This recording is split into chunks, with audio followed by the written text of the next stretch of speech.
어서 오세요. 갈치조림으로 드릴까요? 13년 만에 듣는 아내의 목소리에 남자의 심장은 그대로 내려앉았습니다. 남자는 고개를 숙이고 구석에 앉았어요. 모자를 벗을 수 없었습니다. 한 번이라도 눈이 마주치면 13년치 눈물이 쏟아질 것 같았으니까요. 아내가 김이 모락모락 나는 갈치조림 백반 한 상을 들고 와 테이블 위에 놓으며 환하게 웃었어요. 천천히 맛있게 드세요. 13년 만에 아내를 찾아온 이 남자에겐 대체 어떤 사연이 있는 걸까요? 죽은 줄 알았던 남편이 살아 돌아온 걸 알았다면 아내는 어떤 반응을 보일까요? 오늘도 봄날 인생을 찾아주신 여러분 감사합니다. 좋아요 한번 눌러주시고 즐겁게 시청해주세요.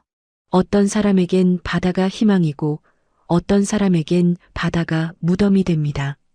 오늘 들려드릴 이야기는 13년 전 그 검은 바다가 한 남자의 모든 것을 삼켜버린 밤에서 시작됩니다.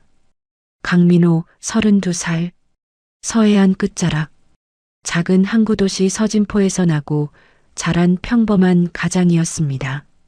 29의 같은 동네 처녀 선영과 결혼해 작은 전셋집에 보금자리를 꾸렸고 이듬해 봄엔 고운 딸 민지까지 태어나 세상 부러울 것 하나 없는 나날을 보내고 있었죠.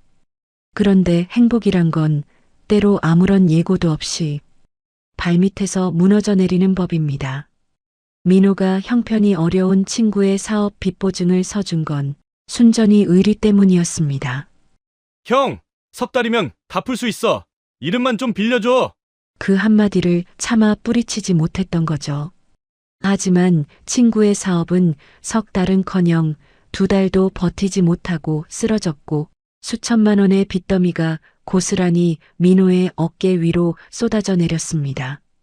독촉장이 날아들고 집 앞에 붉은 딱지가 붙고 아내가 딸을 안은 채 현관 앞에서 벌벌 떨던 그 새벽을 민호는 평생 잊을 수 없었습니다.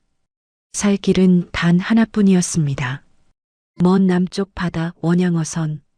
목숨을 담보로 거친 바다 위에서 3년을 버티면 빚을 갚고도 남을 만큼의 돈을 줄 수 있다는 이야기가 부두 주변에 떠돌고 있었습니다. 위험하다는 건 알고 있었어요.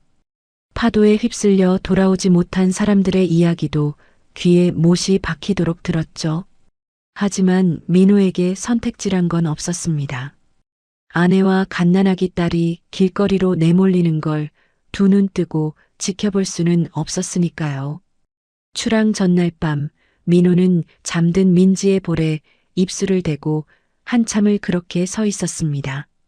겨우 돌이 지난 아기는 아빠가 얼마나 먼 곳으로 떠나는지도 모른 채 새근새근 숨을 쉬고 있었고 그 작은 숨소리가 민호의 가슴을 갈기갈기 찢어 놓았습니다. 다음 날 새벽 서진포 부둣가 짙은 안개가 바다 위를 덮고 있었고 짠바람이 코끝을 애는 듯 스쳐 지나갔습니다. 커다란 원양어선 한 척이 시커먼 몸통을 드러낸 채 출항을 기다리고 있었죠. 민호는 낡은 더플백 하나를 어깨에 걸친 채 민지를 안고 나온 선영 앞에 섰습니다. 선영의 눈은 이미 벌겋게 부어 있었습니다. 울지 않으려 입술을 꽉 깨물고 있었지만 턱끝이 미세하게 떨리는 걸 민호는 놓치지 않았습니다. 민호가 아내의 어깨를 두 손으로 감싸 안으며 입을 열었어요. 딱 3년만 고생하고 올게. 우리 민지, 걷고 뛸 때쯤이면 아빠가 꼭 돌아올게. 그러니까 조금만 기다려줘. 그 목소리가 안개 속에서 젖어들 듯 떨리고 있었습니다. 선영은 아무 말도 하지 못한 채 남편의 가슴에 이마를 묻었고 민지는 엄마 품에 안긴 채 아빠를 향해 작은 손을 내밀었습니다. 민호가 그 손을 잡았을 때 세 사람의 체온이 안개 속에서 하나로 뒤섞였어요. 그것이 이 가족이 함께한 마지막 온기였다는 것을 그 순간엔 아무도 몰랐습니다. 백고동이 길게 울렸고 민호는 몇 번이고 뒤를 돌아보며 배에 올랐습니다. 선영은 배가 수평선 너머로 사라질 때까지 아기를 안은 채 부둣가에서 한 발짝도 움직이지 못했습니다. 돌아올 거라고 믿었습니다. 반드시 돌아올 거라고 그 약속만을 가슴에 품은 채 안개 속에 서 있었죠. 그로부터 2달 뒤 먼 남쪽 바다 한가운데서 기상 관측도 예보하지 못한 초대형 태풍이 발생했습니다. 시속 200km가 넘는 바람이 바다를 뒤집어 엎었고 민호가 탄 원양어선은 20m 높이의 파도에 옆구리를 내리찍혔습니다. 무전은 끊겼고 구조 신호는 한 번도 잡히지 않았습니다. 수색 작업이 열흘 넘게 이어졌지만 바다는 끝내 아무것도 돌려주지 않았습니다. 부서진 선체 조각 몇 점과 기름띠만이 태풍이 지나간 바다 위를 떠돌고 있었을 뿐 강민호라는 이름은 실종자 명단에 올랐다가 시간이 흐르면서 사망 추정으로 처리되었습니다. 소식을 전해 들은 선영은 민지를 안은 채 부엌 바닥에 주저앉았습니다. 소리를 지를 수도 울 수도 없었습니다. 숨을 쉬는 것조차 누군가 목을 조르는 것처럼 힘겨웠고 눈앞이 시커멓게 좁아지는 것만 느껴졌습니다. 딱 3년만 기다리라던 그 사람이 고작 2달 만에 바닷속으로 사라져버린 겁니다. 하지만 이 이야기의 진짜 비극은 바다가 아니었습니다. 선영의 하늘이 무너져 내리는 바로 그 순간 잔인한 악몽은 육지에서 그것도 가장 가까운 핏줄의 손으로부터 이미 시작되고 있었습니다. 강민호에게는 2살 터울의 친동생이 있었습니다. 강대식? 같은 배에서 나고 같은 밥을 먹으며 자란 핏줄이었지만 두 형제의 삶은 어느 순간부터 완전히 다른 방향으로 흘러가고 있었습니다. 민호가 성실하게 땀 흘려 가정을 일구는 동안 대식은 도박이라는 늪에 발목까지 잠겨 허우적대고 있었죠. 처음엔 친구들과 가볍게 시작한 화투판이었습니다. 그런데 한번 맛본 유행은 독이 되어 퍼졌고 어느새 대식은 서진포 뒷골목 사채업자들에게까지 손을 벌리는 지경에 이르렀어요. 빌린 돈은 눈덩이처럼 불어났고 독촉은 협박이 되었고 협박은 곧 주먹으로 바뀌었습니다. 새벽마다 골목에서 사채업자들에게 끌려다니며 얻어맞던 대식은 이대로 가면 자기 목숨이 며칠 남지 않았다는 걸 누구보다 잘 알고 있었습니다. 그런 대식에게 형의 실종 소식이 날아들었습니다. 보통 사람이라면 아니 짐승이라 해도 제 형이 바다에 빠졌다는 소식에 무릎이라도 꿇고 울어야 마땅했을 겁니다. 그런데 대식의 머릿속에 가장 먼저 떠오른 건 형의 얼굴이 아니었습니다. 숫자였습니다. 형이 출항 전에 들어놓은 사망보험금 3억 원.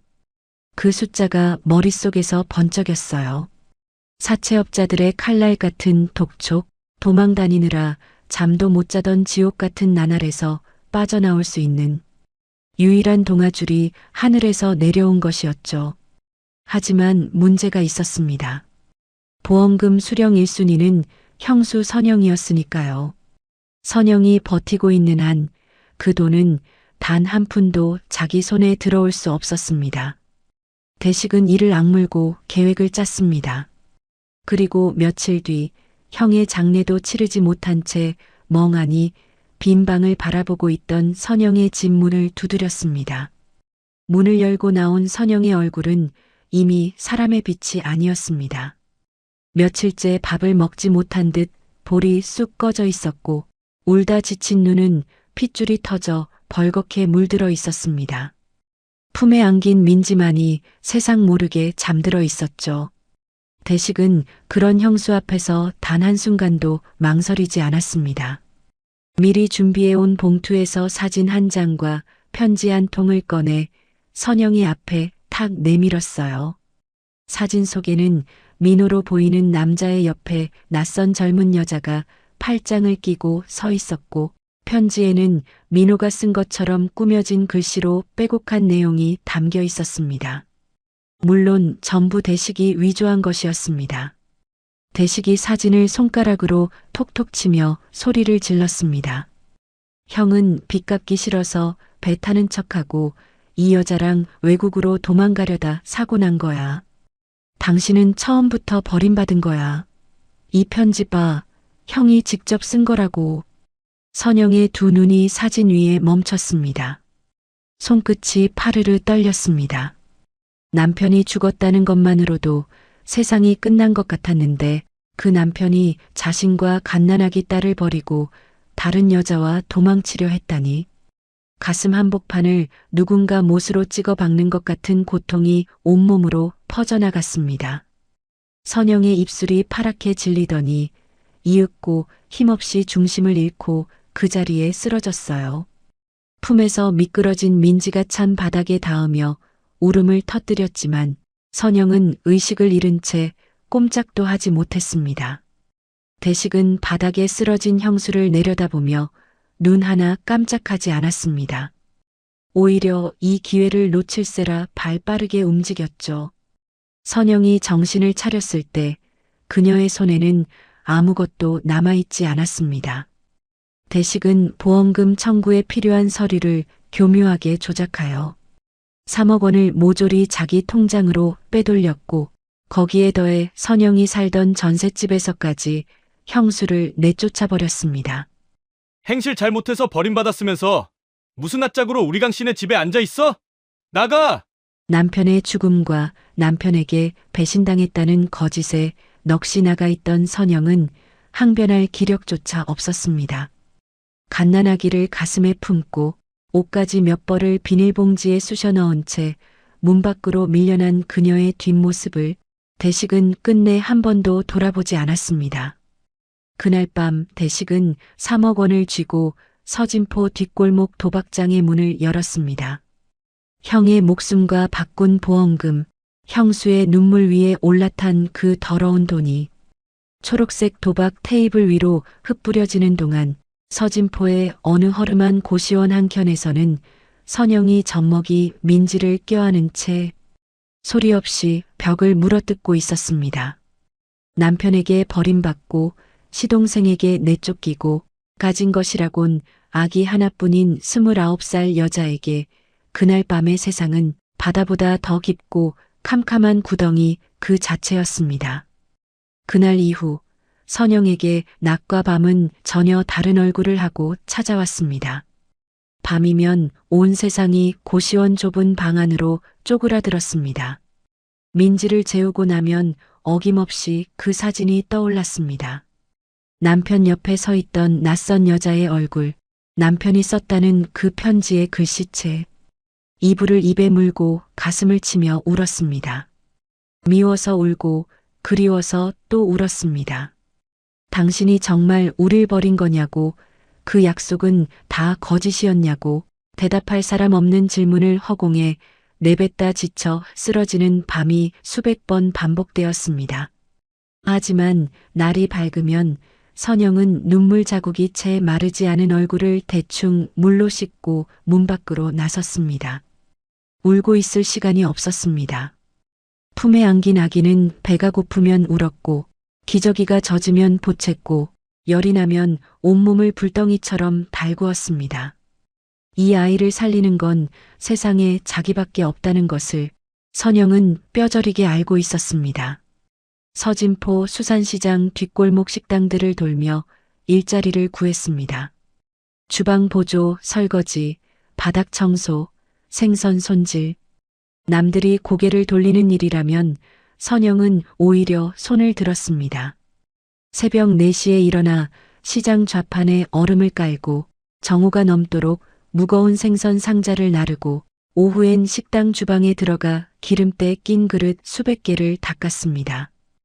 허리가 끊어질 것 같아도 쉴 수 없었고 손가락 끝이 갈라져 피가 배어도 멈출 수 없었습니다. 쉬는 순간 생각이 밀려올 것 같았고 생각이 밀려오면 다시 주저앉을 것 같았으니까요. 그렇게 일한 품삯으로 고시원 방세를 내고 분유를 사고 기저귀를 사면 선영의 주머니엔 아무것도 남지 않았습니다. 저녁이면 식당에서 버리는 찬밥을 물에 말아 후루룩 삼키는 것이 선영의 유일한 끼니였습니다. 그렇게 세월을 보내며 거울 속 얼굴이 자기인지 알아보지 못할 만큼 빠르게 늙어갔습니다. 세월은 그렇게 선영의 몸 위를 짓밟듯 지나갔습니다. 민지가 4살이 되던 해엔 새벽 시장에서 무거운 상자를 나르다 계단에서 굴러 왼쪽 무릎 인대가 찢어졌고 7살이 되던 해엔 과로로 쓰러져 병원 응급실 침대에서 이틀을 앓아누웠습니다. 그런데도 선영은 퇴원하던 날 곧장 식당으로 돌아갔습니다. 누워있을 여유가 없었습니다. 돈을 벌어야 했으니까요. 손에 물 마를 날이 없었습니다. 매일 수백 개의 그릇을 씻고 뜨거운 솥을 맨손으로 들어 옮기고 얼음물에 생선을 헹구는 일을 13년 가까이 반복하는 동안 한때 곱고 여렸던 선영의 두 손은 굳은 살이 겹겹이 박여 나무 껍질처럼 갈라지고 거칠어졌습니다. 30이 채 되지 않아 시작된 고된 노동은 그녀의 청춘을 흔적도 없이 앗아갔고 40을 넘긴 지금 선영의 모습은 50이 넘은 사람처럼 지치고 낡아 있었습니다. 하지만 딸만큼은 달랐습니다. 민지가 중학교에 입학하던 날 아침, 선영은 전날 밤 새벽 2시까지 다림질을 해두었던 교복을 꺼내 딸의 어깨에 걸쳐주었습니다. 구겨진 데 하나 없이 반듯하게 다려진 하얀 셔츠와 감색 치마. 자기는 몇 년째 같은 옷을 빨아 입으면서도 딸의 교복만큼은 새 것처럼 깨끗하게 입혀보내야 직성이 풀렸습니다. 민지가 현관문을 나서며 돌아보았을 때 선영은 환하게 웃어 보였습니다. 하지만 문이 닫히는 순간 그 웃음은 금세 허물어져 내렸고 선영은 신발장에 기대어 한참을 소리 없이 울었습니다. 남편이 약속했던 말이 귓가를 맴돌았기 때문입니다. 우리 딸 걷고 뛸 때쯤 꼭 돌아올게. 그 약속은 끝내 지켜지지 않았습니다. 피눈물을 삼키며 악착같이 버틴 세월이 쌓이고 또 쌓인 끝에 선영은 마침내 서진포 끝자락 작은 포구에 자기 이름을 건 식당 하나를 열 수 있었어요. 선영네 갈치조림. 간판도 제대로 못 달고 테이블 4개가 전부인 허름한 가게였지만 그건 13년이라는 세월을 이 악물고 버텨낸 한 여자의 전부이자 유일한 성이었습니다. 갈치 한 마리를 조려도 정성을 다했고 밑반찬 하나를 내도 대충 하는 법이 없었습니다. 포구의 어부들과 시장 상인들 사이에서 입소문이 조금씩 퍼졌고 손님이 하나둘 늘어나면서 선영은 정말 겨우 숨통이 트이기 시작했습니다. 모진 바람에도 꺾이지 않고 끝까지 뿌리를 내린 한 그루의 나무처럼 선영은 그렇게 살아남았습니다. 다만 그 나무의 속은 13년 동안 사귀고 또 사귄 원망과 그리움으로 텅 비어 있었다는 것을 아는 사람은 아무도 없었습니다. 선영이 서진포의 새벽 시장에서 뼈를 깎는 고통을 견디고 있던 바로 그 시간 지구 반대편 먼 남쪽 바다 한가운데에서는 죽은 줄로만 알았던 강민호가 또 다른 지옥을 통과하고 있었습니다. 태풍이 모든 것을 집어삼킨 그 밤, 민호는 죽지 않았어요. 산산조각난 선체의 나무 파편 하나를 두 팔로 끌어안은 채 파도에 이리저리 내던져지면서도 끝끝내 손을 놓지 않았던 겁니다. 짠물을 들이마시고 토하기를 수십 번, 의식이 끊어질 듯 아득해질 때마다 눈앞에 아른거린 건 부둣가에서 작은 손을 내밀던 민지의 얼굴이었죠. 그 손을 다시 잡아야 한다는 생각 하나가 가라앉으려는 몸을 수면 위로 끌어올렸습니다. 이틀을 표류한 끝에 민호의 몸은 이름 모를 섬의 해안가로 떠밀려 갔습니다. 모래사장에 엎어진 채 겨우 눈을 떴을 때 그의 앞에 서 있던 건 구조대가 아니었어요. 거친 피부에 험악한 눈빛을 한 현지인 남자 서너시 민호를 내려다보고 있었고 그들의 손에는 밧줄이 들려 있었습니다. 그것이 지옥의 시작이었습니다. 민호가 끌려간 곳은 섬 깊숙한 곳에 자리 잡은 진주 양식장이었어요. 허가도 없이 운영되는 불법 양식장으로 이 섬에 표류하거나 밀려온 외지인들을 붙잡아 공짜 노동력으로 부려먹는 악덕 업주가 버티고 있었죠. 도망치려 해도 사방이 바다였고 가장 가까운 육지까지 배로 꼬박 이틀이 걸리는 외딴 섬이었기에 탈출은 꿈도 꿀 수 없었습니다. 새벽 4시면 차가운 바닷물에 들어가 조개를 캐야 했고 해가 지도록 진주 양식 그물을 손질하고 나르는 일이 이어졌어요. 밥이라고 주어지는 건 하루에 쌀 한 줌으로 끓인 묽은 죽 한 그릇뿐이었고 잠자리는 비가 새는 판잣집 구석이 전부였죠. 조금이라도 느리게 움직이면 업주의 몽둥이가 등짝 위로 내리꽂혔습니다. 사람이 아니었어요. 짐승보다 못한 취급을 받으며 말도 통하지 않는 낯선 땅에서 민호는 하루하루를 이를 악물고 버텨야 했습니다. 아내에게 연락할 방법은 없었습니다. 전화도 우편도 이 섬에서 바깥 세상으로 닿을 수 있는 길은 단 하나도 존재하지 않았어요. 선영이 지금 어떻게 살고 있는지, 민지가 잘 자라고 있는지 아무것도 알 수 없었습니다. 밤마다 파도 소리가 판잣집 벽을 때리면 민호는 흙바닥에 누운 채 아내의 이름을 소리 없이 되뇌었습니다. 선영아, 나 살아있어. 민지 잘 키우고 있지. 조금만 기다려. 꼭 돌아갈게. 아무도 듣지 못하는 그 약속이 민호를 살게 하는 유일한 숨이었죠. 그렇게 힘든 나날을 견디는 동안에도 민호는 결코 무너지지 않았습니다. 오히려 양식장에서 일하면서 진주 양식의 기술을 눈과 손에 새기듯 익혀나갔어요. 조개의 종류를 구별하는 법, 핵을 삽입하는 시기와 각도, 수온과 조류에 따라 양식 방법을 달리하는 요령까지 업주가 시킨 것 이상으로 관찰하고 배우며 언젠가 이 기술이 자신을 이곳에서 꺼내줄 열쇠가 될 거라 믿었던 겁니다. 기회는 7년째 되던 해에 찾아왔습니다. 양식장 업주가 도박빚에 쫓겨 섬을 떠나면서 양식장이 방치된 거였어요. 다른 노동자들은 기회를 틈타 뿔뿔이 흩어져 섬을 떠나갔지만 민호는 떠나지 않았습니다. 아니, 떠날 수 없었다는 편이 맞을 겁니다. 대신 민호는 버려진 양식장을 자기 손으로 되살리기 시작했어요. 7년간 뼈에 새긴 기술이 빛을 발한 건 그때부터였습니다. 혼자 힘으로 양식장을 일으켜 세운 민호는 품질 좋은 진주를 키워내기 시작했고 그 소문이 섬 주변 상인들 사이로 퍼져나가면서 거래처가 하나둘 붙었습니다. 처음엔 작은 돈이었지만 민호의 진주는 해를 거듭할수록 명성을 얻어갔고 나중에는 외국 보석 바이어들까지 직접 섬을 찾아올 만큼 사업이 커졌어요.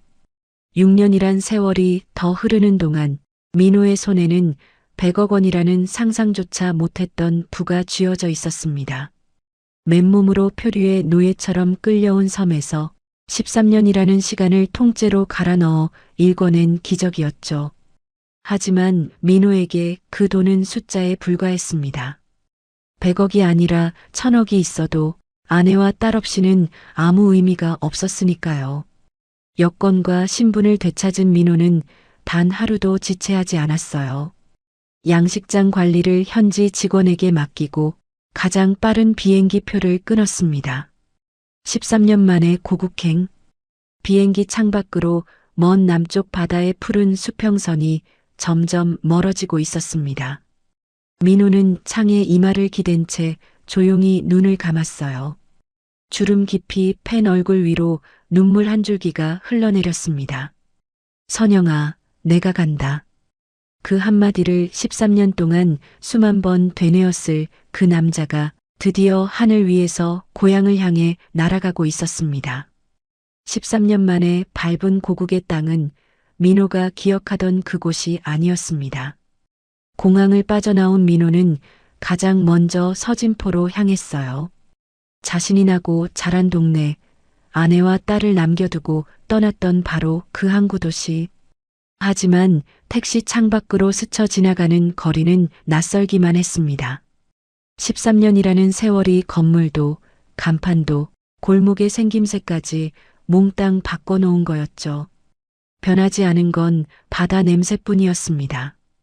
짭조름하고 비릿한 그 냄새를 들이마시는 순간 민호의 코끝이 시큰하게 저려왔어요.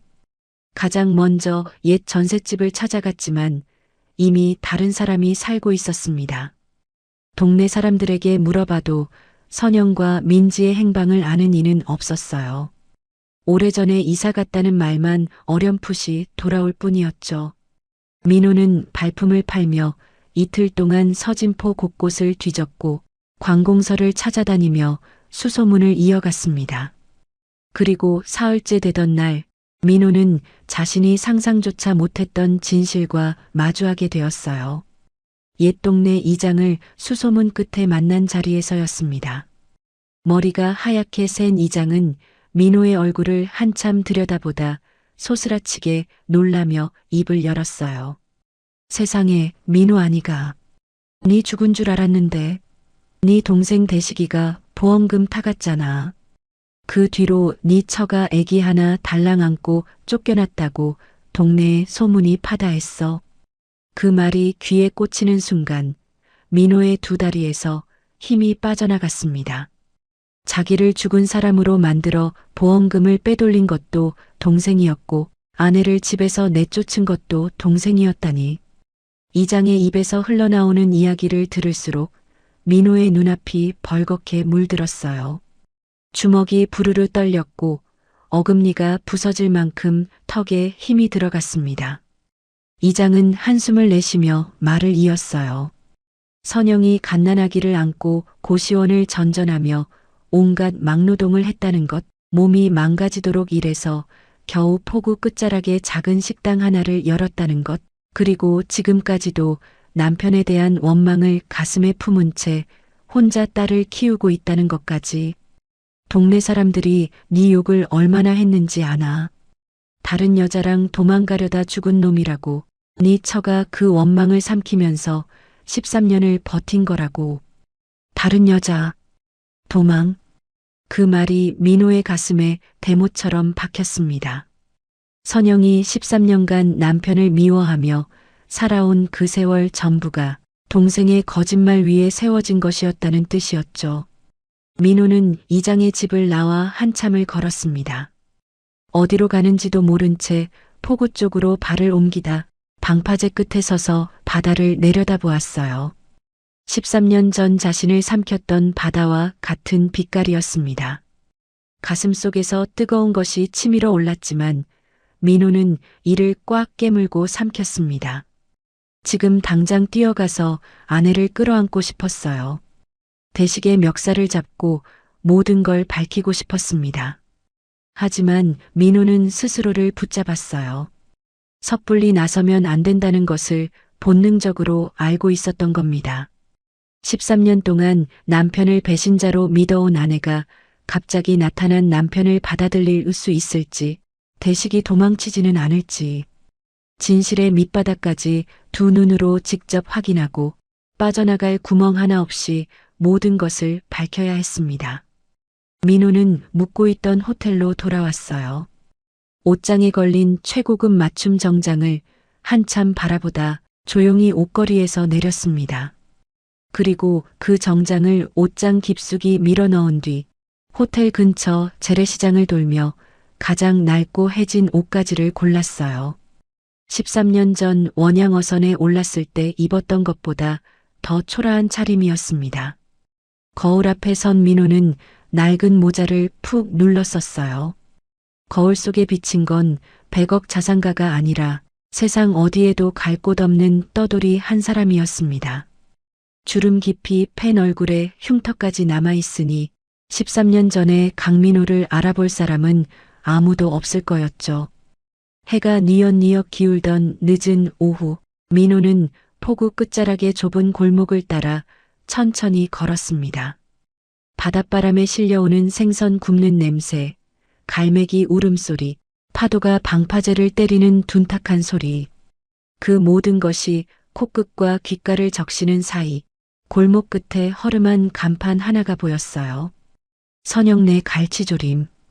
페인트가 벗겨지고 글씨가 반쯤 바랜 그 간판을 올려다보는 순간 민호의 걸음이 멈췄습니다. 심장이 갈비뼈를 두드리듯 거칠게 뛰기 시작했어요. 13년 동안 수만 번 불렀던 그 이름이 낡은 간판 위에 적혀 있었습니다.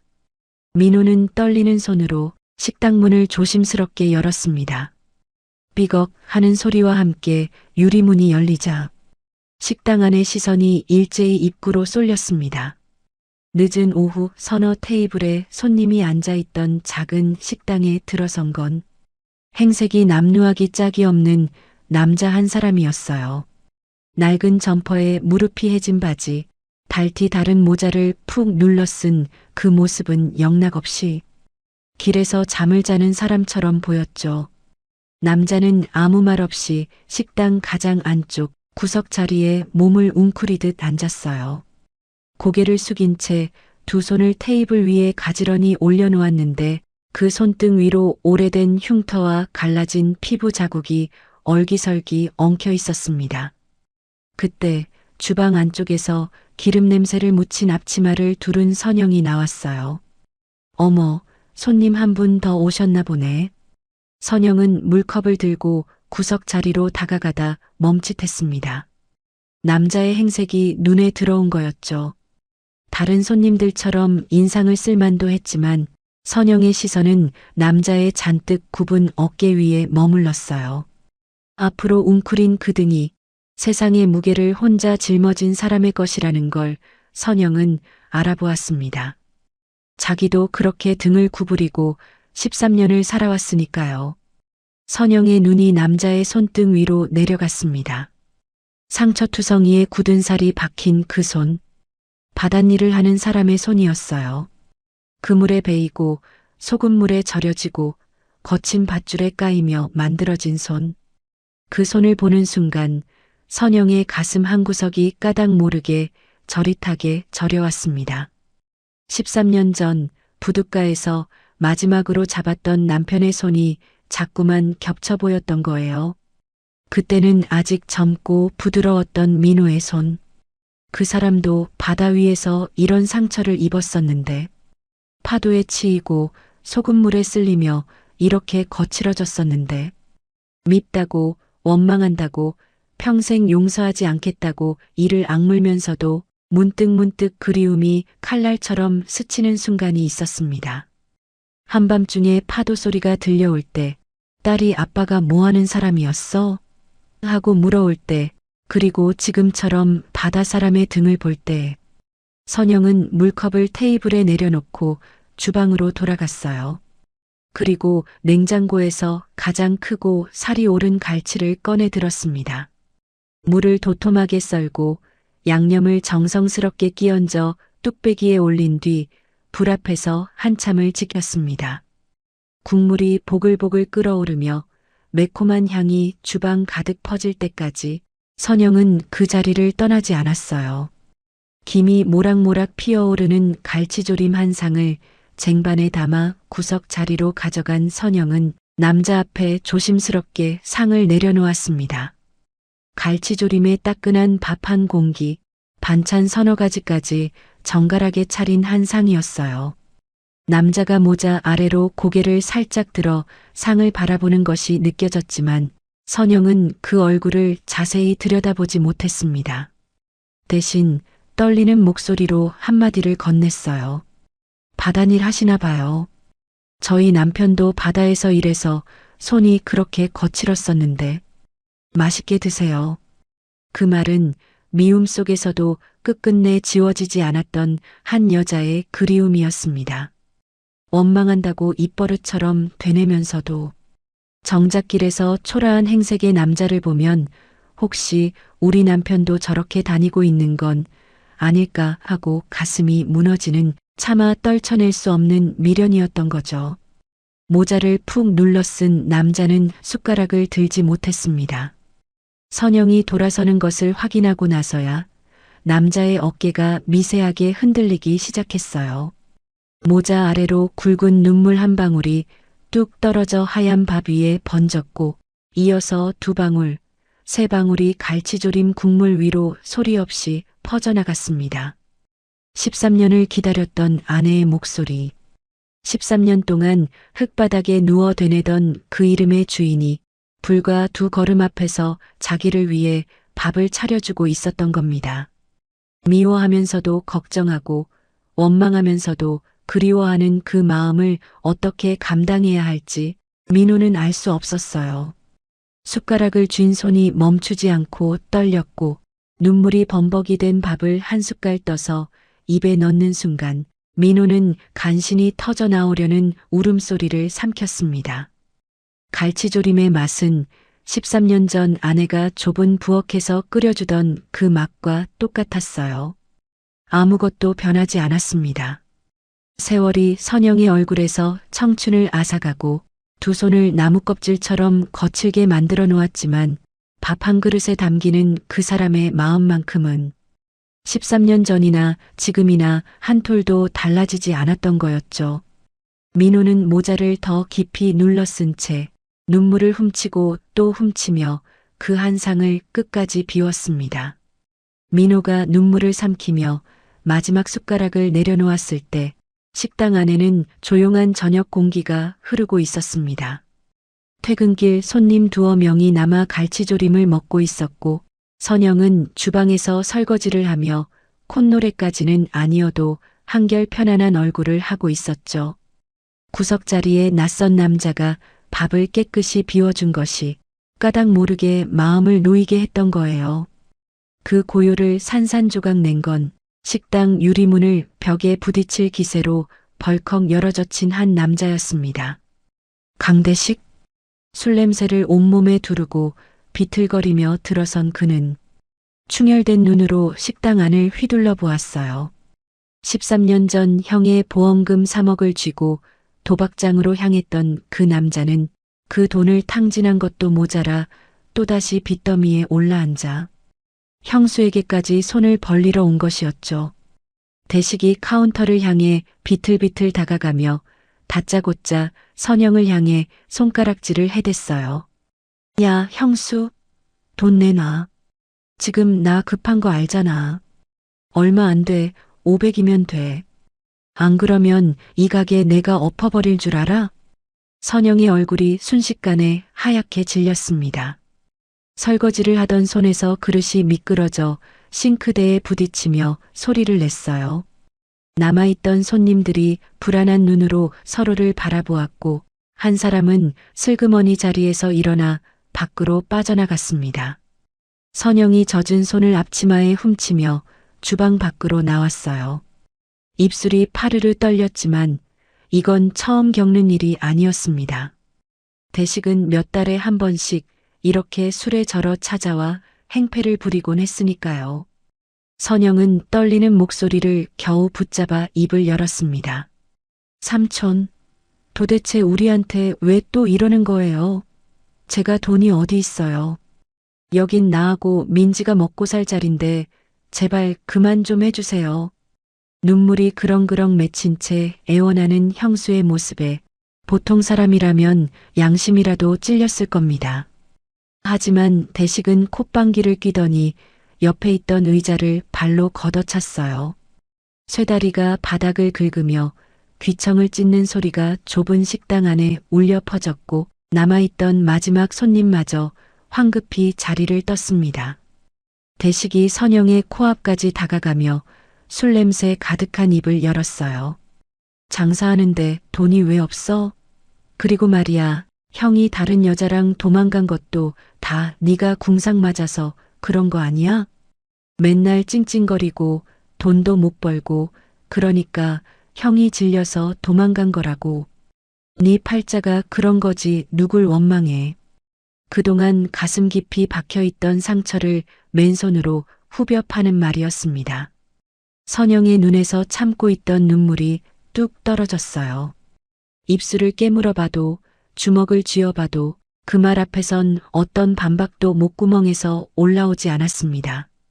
남편이 자신을 버렸다는 그 거짓을 진실로 믿고 살아온 세월이 대식의 한마디에 다시 피를 흘리며 벌어지는 것 같았죠. 대식은 거기서 멈추지 않았습니다. 비틀거리며 고개를 돌리다 식당 구석에 웅크리고 앉은 거지 행색의 남자를 발견한 거예요.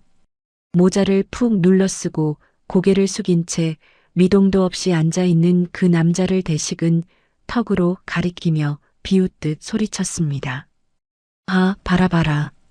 저런 돈 안 되는 거지한테는 밥상 차려주면서 가족인 나한테는 돈 한 푼 못 준다? 형수니 진짜 웃긴다. 저런 놈 밥 줄 돈이 있으면 그걸 나한테 내놔야지. 구석자리의 남자 민호는 고개를 숙인 채 모자 아래로 숨을 죽이고 있었어요. 주먹을 쥔 두 손이 테이블 아래에서 파르르 떨리고 관자놀이에 핏줄이 굵게 솟아올랐어요. 대식이 카운터를 향해 성큼성큼 다가가며 금고 쪽으로 손을 뻗기 시작했습니다. 선영이 안 돼요. 하며 앞을 막아섰지만 대식은 거친 손으로 선영의 어깨를 밀쳐냈어요. 선영의 몸이 휘청거리며 벽 쪽으로 부딪혔고 작은 비명이 새어나왔습니다. 바로 그 순간이었습니다. 구석자리에서 숟가락이 탁 하고 테이블 위에 놓이는 소리가 식당 안에 울렸어요. 그 순간 식당 안의 공기가 통째로 얼어붙는 것 같았습니다. 구석자리에 웅크리고 있던 남자가 천천히 몸을 일으켰어요. 굽어있던 등이 펴지자 예상보다 훨씬 넓은 어깨가 드러났습니다. 남태평양의 바다에서 13년을 버텨낸 몸이었죠. 남자는 의자를 뒤로 밀며 한 발 한 발 대식을 향해 걸어갔어요. 대식은 금고 위에 손을 올린 채 고개를 돌렸어요. 거지 행색의 남자가 다가오는 걸 보고 코웃음을 쳤죠. 뭐야 이 양반이 거지가 어디서 감히. 그 말이 채 끝나기도 전이었습니다. 남자의 손이 번개처럼 뻗어나와 대식의 팔목을 움켜쥐었어요. 뼈가 부서질 듯 조여오는 그 악력에 대식의 얼굴이 순식간에 일그러졌습니다. 금고 위에 올려놓았던 손이 꼼짝도 할 수 없었어요. 아무리 빼내려 해도 남자의 손가락은 쇠사슬처럼 풀리지 않았고 대식의 무릎이 저절로 꺾이기 시작했습니다. 그리고 남자가 입을 열었어요. 그 손 놔라, 강대식. 낮고 굵은 목소리였습니다. 그런데 그 목소리가 식당 안에 울려 퍼지는 순간 가장 먼저 반응한 건 대식이 아니었어요. 벽에 기대어 어깨를 부여잡고 있던 선영이었습니다. 선영의 두 눈이 휘둥그레 벌어졌어요. 숨이 목구멍에 걸린 것처럼 가슴이 오르내리지 않았습니다. 세상의 모든 소리가 사라지고 방금 그 남자의 입에서 나온 목소리만이 고막 안에서 맴돌고 있었죠. 강대식? 그 세 글자를 저 목소리로, 저 억양으로 부를 수 있는 사람은 이 세상에 단 한 명뿐이었습니다. 13년 전 부둣가에서 딱 3년만 기다려줘라고 말하던 바로 그 목소리. 밤마다 원망하면서도 미치도록 듣고 싶었던 그 음색이 지금 이 식당 안을 가득 채우고 있었어요. 선영의 입술이 파르르 떨렸습니다. 다리에 힘이 풀려 벽을 짚지 않으면 쓰러질 것 같았어요. 아닐 거라고, 그럴 리가 없다고 스스로에게 되뇌었지만 심장은 머리보다 먼저 진실을 알아채고 미친 듯이 뛰기 시작했습니다. 대식의 반응은 더욱 처참했어요. 팔목을 잡힌 채 고개를 들어 남자의 얼굴을 올려다본 순간 술기운이 단번에 달아났고 충혈되었던 두 눈이 공포로 커질 대로 커졌어요. 모자 아래로 보이는 턱선, 이마의 흉터, 그리고 무엇보다 자기를 내려다보는 그 눈빛. 13년 전 부둣가에서 마지막으로 등을 돌렸던 형의 눈빛과 똑같았습니다. 형이야? 말도 안 돼. 형 죽었잖아. 바다에서 죽었잖아. 대식의 목소리가 갈라지며 비명에 가까운 소리가 터져나왔어요. 잡혀있지 않은 손으로 남자의 가슴을 밀어보려 했지만 몸이 말을 듣지 않았습니다. 두 다리에 힘이 풀려 바닥에 주저앉았고 턱이 덜덜 떨리기 시작했어요. 남자가 천천히, 아주 천천히 남은 한 손을 들어 올렸습니다. 눈 아래까지 푹 눌러쓰고 있던 낡은 모자를 잡더니 벗어던졌어요. 모자 아래서 드러난 얼굴은 13년이라는 세월이 핥히고 지나간 흔적으로 가득했습니다. 이마에서 관자놀이까지 비스듬히 내려간 흉터, 뺨 위로 깊게 패인 주름, 바닷바람과 떼약볕에 그을린 거친 피부. 32살의 젊은 가장이었던 그 얼굴은 어디에도 남아있지 않았어요. 하지만 두 눈만은, 그 깊고 진한 눈빛만은 13년 전 부둣가에서 아내를 끌어안던 강민호 그 사람이었습니다. 식당 안을 무겁고 깊은 침묵이 짓눌렀어요.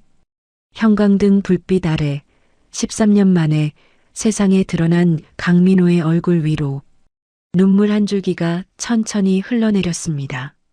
선영의 입에서 숨인지 비명인지 모를 가느다란 소리가 새어나왔고 바닥에 주저앉은 대식은 귀신을 본 사람처럼 두 손으로 얼굴을 감싼 채 부르르 몸을 떨고 있었습니다. 죽은 줄 알았던 남자가 13년의 지옥을 뚫고 돌아왔습니다. 식당 안에 흐르는 침묵은 무거웠지만 길지 않았습니다. 먼저 그 침묵을 깬 건 민호였어요. 대식의 팔목을 쥐고 있던 손을 천천히 놓아준 민호는 한 발짝 뒤로 물러서며 식당 한가운데에 섰습니다. 바닥에 주저앉아 벌벌 떠는 대식, 그리고 벽에 등을 기댄 채 자기 눈을 믿지 못하겠다는 얼굴로 서 있는 선영. 두 사람을 번갈아 바라보던 민호가 입을 열었어요. 나 안 죽었어. 바다에서 죽지 않았어. 그 한마디가 떨어지자 선영은 그 자리에 주저앉았습니다. 민호는 시선을 내리깔지 않고 똑바로 선영을 바라보며 13년이라는 세월 속에 묻어두었던 이야기를 하나씩 꺼내놓기 시작했어요. 태풍에 배가 부서지던 그 밤 부서진 잔해를 붙잡고 이틀을 표류한 끝에 이름 모를 섬에 떠밀려간 일, 악덕 업주에게 끌려가 진주 양식장에서 노예처럼 갇혀 살았던 7년. 연락할 방법이 단 하나도 없었던 것, 도망칠 수도 없었던 것. 밤마다 흙바닥에 누워 아내와 딸의 이름을 불렀던 것. 그리고 양식장이 버려진 뒤 맨손으로 다시 일어서서 오직 이 가족에게 돌아오겠다는 일념 하나로 6년을 더 버텨 마침내 성공을 이뤄낸 것까지.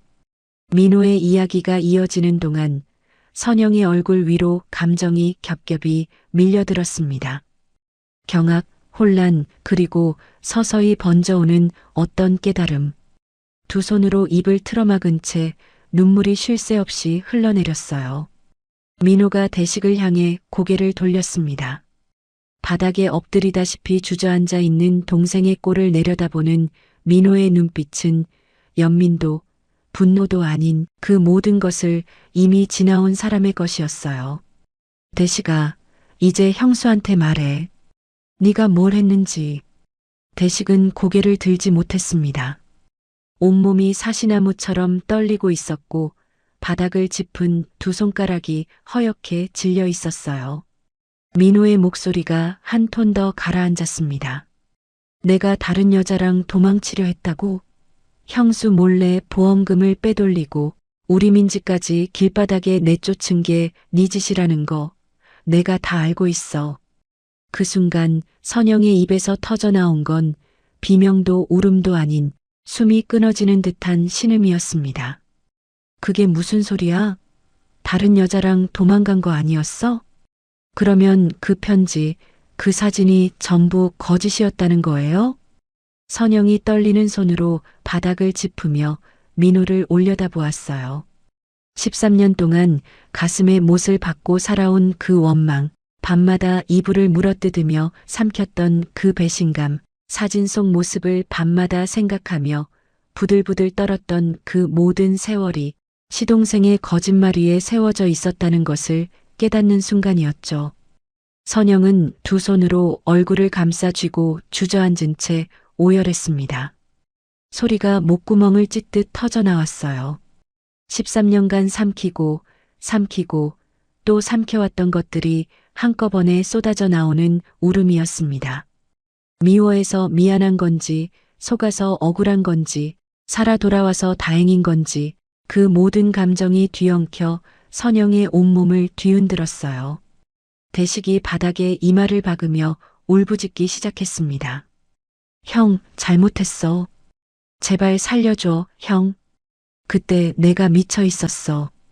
도박빚에 벼랑 끝에 몰려 있어서 형 보험금 아니면 나 죽는 줄 알았다고. 형, 제발. 코와 눈물이 범벅이 된 얼굴로 형의 바짓가랑이를 붙잡으며 용서를 빌었지만 민호는 한 발짝도 움직이지 않았습니다. 민호가 바닥에 엎드린 동생을 내려다보며 입을 열었습니다. 감정을 지워낸 듯 고요하지만 한 글자 한 글자에 13년의 세월이 실린 목소리였어요. 네가 훔친 건 그깟 돈 몇 억이 아니야. 내 아내의 청춘이고 내 딸의 아빠이고 이 가족의 13년이야. 그 눈물가 오늘부터 감옥에서 갚아라. 그 말이 끝나기가 무섭게 식당 밖에서 사이렌 소리가 들려왔어요. 파란 불빛이 유리창 너머로 번쩍이며 식당 안을 후쳤고 문이 열리자 경찰 선호씨 안으로 들어섰습니다. 민호가 식당에 오기 전 이미 대식의 보험금 사기와 문서 위조에 대한 증거를 확보하여 수사기관에 고발장을 접수해 둔 것이었어요. 오늘 이 자리는 우연이 아니었습니다. 진실을 밝히기 위해 민호가 치밀하게 준비한 마지막 무대였던 거죠. 경찰이 대식의 양팔을 잡아 일으켰습니다. 수갑이 채워지는 찰칵 소리가 조용해진 식당 안에 메마르게 울렸어요. 대식은 형을 향해 끝까지 살려달라고 소리쳤지만 민호는 고개를 돌리지 않았습니다. 대식이 경찰차에 실려 어둠 속으로 사라지는 동안 민호는 식당 한가운데 서서 두 주먹을 꽉 쥔 채 눈을 감고 있었어요. 13년 동안 삼키고 또 삼켜왔던 분노와 슬픔을 마침내 내려놓는 떨림이 어깨 위로 느껴졌습니다. 사이렌 소리가 멀어지고 나서야 식당에는 다시 침묵이 내려앉았어요. 바닥에 주저앉아 오열하고 있는 선영과 그 앞에 서 있는 민호. 두 사람 사이에는 13년이라는 시간이 깊고 넓은 강처럼 흐르고 있었습니다. 한참이 지나고 나서도 두 사람은 한동안 움직이지 못했습니다. 선영은 바닥에 주저앉은 채 두 손으로 얼굴을 감싸쥐고 있었고 민호는 식당 한가운데 서서 그런 아내를 내려다보고 있었어요. 불과 두 걸음. 손을 뻗으면 닿을 거리였지만 13년이라는 시간이 그 두 걸음을 천리만큼 멀게 만들어 놓고 있었죠. 먼저 움직인 건 민호였습니다. 한 발짝, 그리고 또 한 발짝. 천천히 선영 앞으로 다가간 민호는 아내 앞에서 무릎을 꿇었어요. 그리고 선영이 얼굴을 가리고 있던 두 손을 조심스럽게 끌어내렸습니다.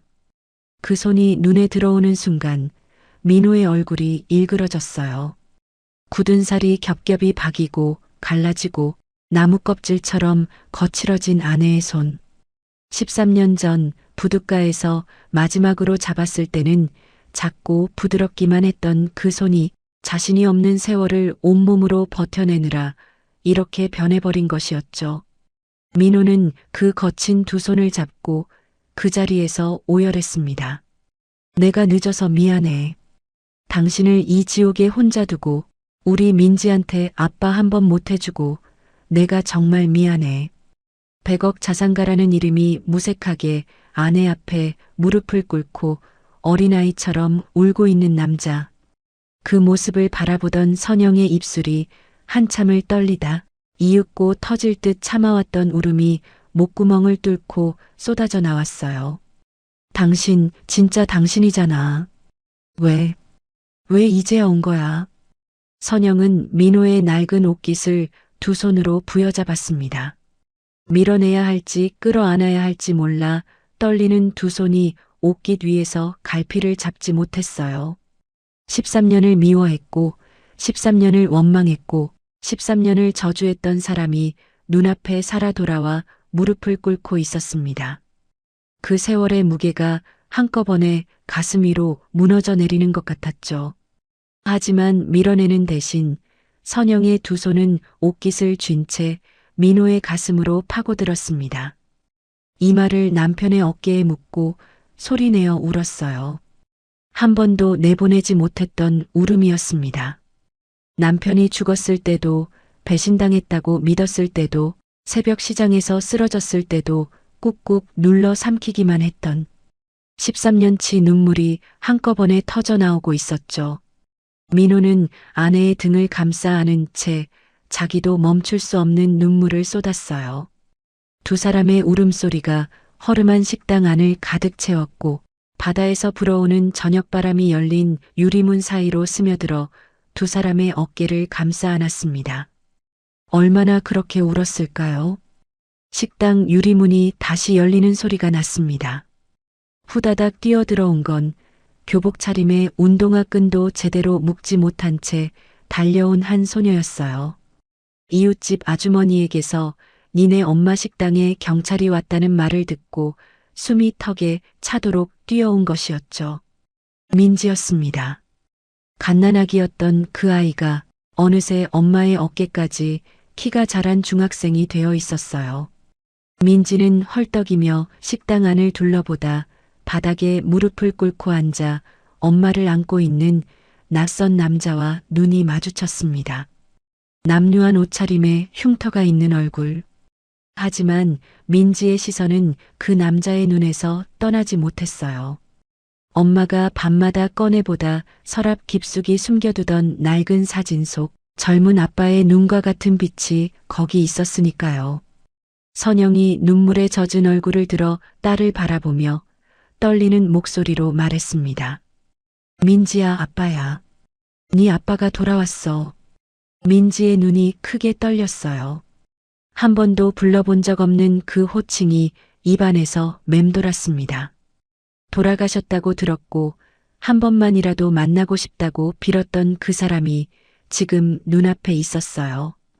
민지의 입에서 세상에 태어나 처음으로 그 한마디가 흘러나왔습니다. 아빠. 처음엔 바람 빠지듯 작은 소리였어요. 하지만 한 걸음 다가서며 다시 한번 부른 그 목소리는 식당 안 공기를 통째로 흔들었습니다. 아빠. 민지가 뛰어와 민호의 품에 안겼어요. 민호는 한 팔로 아내를, 한 팔로 딸을 끌어안았습니다. 갓난아기였던 민지의 체온을 마지막으로 느꼈던 것이 13년 전 출항 전날 밤이었죠. 그때 볼에 입술을 대었던 아기가 지금 자기 가슴에 얼굴을 묻고 울고 있었습니다. 민호의 품 안에서 세 사람의 울음소리가 하나로 뒤섞였고 허름한 식당의 형광등 불빛이 그 위를 따뜻하게 비추고 있었어요. 그날 밤 세 사람은 식당 문을 닫고 안에 남았습니다. 밥을 차려 먹지도 불을 끄지도 않은 채 서로의 손을 잡고 오랫동안 앉아 있었어요. 꺼내야 할 이야기가 산더미였지만 그 밤만큼은 아무 말도 필요하지 않았습니다. 살아있다는 것, 다시 만났다는 것, 그리고 이제 다시는 놓지 않겠다는 것. 세 사람의 맞잡은 손이 말보다 더 많은 것을 이야기하고 있었으니까요. 그로부터 몇 달 뒤 서진포 포구의 풍경은 조금씩 달라지기 시작했습니다. 선영네 갈치조림 자리에는 깨끗하게 새 단장을 한 식당이 들어섰어요. 간판은 바뀌지 않았습니다. 민호가 그 이름을 그대로 두자고 했거든요. 이 간판이 당신이 13년을 버텨낸 증거잖아. 이건 절대 바꾸면 안 돼. 그 말에 선영이 울먹이면서도 웃었던 그 순간을 옆에서 지켜보던 민지가 휴대폰 카메라로 몰래 찍어두었죠. 낡은 테이블과 삐걱거리는 의자는 새 것으로 바뀌었지만 선영의 갈치조림 맛은 한치도 달라지지 않았어요. 오히려 민호가 돌아온 뒤 선영의 음식에서는 전에 없던 깊은 맛이 났다고 단골 손님들이 입을 모았습니다. 마음이 편해지니 손맛까지 달라진 거였죠. 민호는 거창한 사업 확장 같은 건 생각하지 않았어요. 100억이라는 돈이 통장에 있었지만 그는 매일 아침 선영보다 먼저 일어나 식당 앞 바닥을 쓸고 수산시장에서 직접 생선을 골라왔습니다. 13년 동안 하지 못했던 남편의 자리를 하루도 빠짐없이 채워 넣으려는 것처럼요. 새벽 시장에서 무거운 갈치 상자를 양손에 들고 돌아오는 민호의 등을 보며 선영은 가게 앞에 서서 물끄러미 그 뒷모습을 바라보곤 했어요. 13년 전 부둣가에서 멀어져 가던 등이 이제는 자기를 향해 돌아오고 있었습니다. 그것이 선영에게는 세상 어떤 보석보다 귀한 풍경이었죠. 식당 문을 열면 가장 먼저 보이는 벽에는 액자 하나가 걸렸어요. 세 사람이 식당 앞에서 찍은 가족 사진이었습니다. 민호가 왼쪽에, 선영이 오른쪽에, 그리고 민지가 가운데 서서 환하게 웃고 있는 사진. 민호의 얼굴에는 흉터가 남아 있었고 선영의 두 손은 여전히 거칠었지만 세 사람의 눈가에 번진 웃음만큼은 13년의 어둠이 무색할 만큼 환하고 따뜻했어요. 민지는 달라졌습니다. 아빠 없이 자라면서 아이답지 않게 조숙하고 남들 앞에서 좀처럼 웃지 않던 아이였는데 민호가 돌아온 뒤부터 웃음이 부쩍 잦아졌어요. 학교에서 돌아오면 식당으로 곧장 달려와 아빠 나왔어 하고 소리치는 것이 매일의 인사가 되었죠. 민호는 그때마다 하던 일을 멈추고 딸을 향해 두 팔을 벌렸고 민지는 가방을 내팽개친 채 아빠 품으로 뛰어들었습니다. 민지가 학교 갈 때면 민호가 현관 앞에서 딸의 가방끈을 매만져 주었어요. 그리고 골목 끝까지 나란히 걸으며 손을 잡고 배웅했습니다. 비가 와도 바람이 불어도 민지의 손을 잡고 골목을 걷는 아빠의 뒷모습을 본 이웃집 아주머니가 저 집은 매일 아침이 소풍이야 하고 웃었을 만큼 그 풍경은 포구 골목의 새로운 일상이 되었죠. 주말이면 세 식구는 포구 방파제 끝에 나란히 앉아 바다를 바라보았습니다. 한때 민호를 삼켜버렸던 바다, 선영에게 남편을 빼앗아 갔던 바다. 하지만 이제 그 바다는 세 사람에게 더 이상 무서운 존재가 아니었어요. 방파제 위에서 민지가 아빠에게 기대어 과자를 먹고 선영이 남편의 어깨에 머리를 기댄 채 눈을 감는 그 시간은 이 가족이 13년 동안 잃어버렸던 모든 평화로운 순간들을 한꺼번에 되돌려주는 것 같았습니다. 선영의 손은 여전히 거칠었어요. 13년의 흔적이 하루아침에 사라질 리 없었죠. 하지만 민호는 매일 밤 잠들기 전 아내의 손에 핸드크림을 정성스럽게 발라주었습니다. 한 손가락 한 손가락 굳은 살 위를 천천히 문지르는 그 손길에 선영은 처음엔 손을 빼려 했어요. 이렇게 거친 손이 부끄럽다고, 볼품없다고. 그때 민호가 아내의 손을 두 손으로 감싸주며 말했어요. 이 손이 우리 민지를 키운 손이잖아. 세상에서 제일 예쁜 손이야. 그 한마디에 선영은 또 울었습니다. 하지만 그건 13년 동안 흘렸던 눈물과는 전혀 다른 것이었어요. 따뜻하고 맑고 가슴 한복판이 환해지는 눈물이었죠. 대식은 보험금 사기와 문서 위조, 그리고 강요죄까지 겹쳐 긴 형기를 선고받았습니다. 법정에서 대식은 끝까지 울며 용서를 빌었지만 민호는 한 번도 면회를 가지 않았어요. 대신 수감 중인 동생 앞으로 편지 한 통을 보냈습니다. 벌을 다 받고 나와서 그때 사람이 되어 있으면 그때 이야기하자. 그것이 민호가 동생에게 남긴 마지막 온정이었습니다. 계절이 한 바퀴 돌아 봄이 왔어요. 서진포 포구에는 벚꽃이 흩날리고 있었습니다. 식당 앞 좁은 골목길 위로 분홍빛 꽃잎이 바람에 실려 내려앉았고 바다 위에는 아침 햇살이 금빛으로 부서지고 있었죠. 민호가 식당 문을 활짝 열어젖히자 짭조름한 바다바람과 함께 꽃향기가 안으로 밀려들었어요. 선영이 주방에서 갈치를 손질하며 콧노래를 부르고 있었고 민지는 카운터 옆 작은 책상에서 숙제를 하다 말고 아빠를 올려다보며 웃었습니다. 민호는 앞치마를 두르며 아내 옆에 섰어요. 나란히 서서 칼을 잡고 생선을 다듬는 두 사람의 팔이 가끔 부딪혔고 그때마다 선영이 좀 비켜봐요. 좁다니까 하고 투덜거렸지만 민호를 밀어내는 대신 어깨를 살짝 기대는 것을 민지는 놓치지 않았죠. 점심 장사가 끝나면 세 식구는 식당 앞 나무 벤치에 나란히 앉았어요. 민호가 가운데, 왼쪽에 선영, 오른쪽에 민지. 민지가 아빠 팔에 매달려 학교에서 있었던 이야기를 쏟아내면 민호는 하나도 빠뜨리지 않겠다는 듯 고개를 끄덕이며 들었고 선영은 남편의 어깨 너머로 딸의 얼굴을 보며 입가에 미소를 머금었습니다. 별것 아닌 오후였어요. 하지만 이 가족에게는 13년을 기다려온 기적 같은 오후였습니다. 어떤 사람에겐 바다가 희망이고 어떤 사람에겐 바다가 무덤이 된다고 이야기 처음에 말씀드렸었죠. 강민호에게 바다는 무덤이 될 뻔했지만 끝내 무덤이 되지 못했습니다. 13년이라는 시간이 이 가족에게서 청춘을, 웃음을 함께할 수 있었던 수천 개의 아침과 저녁을 앗아갔지만 그래도 되찾은 것이 있었어요.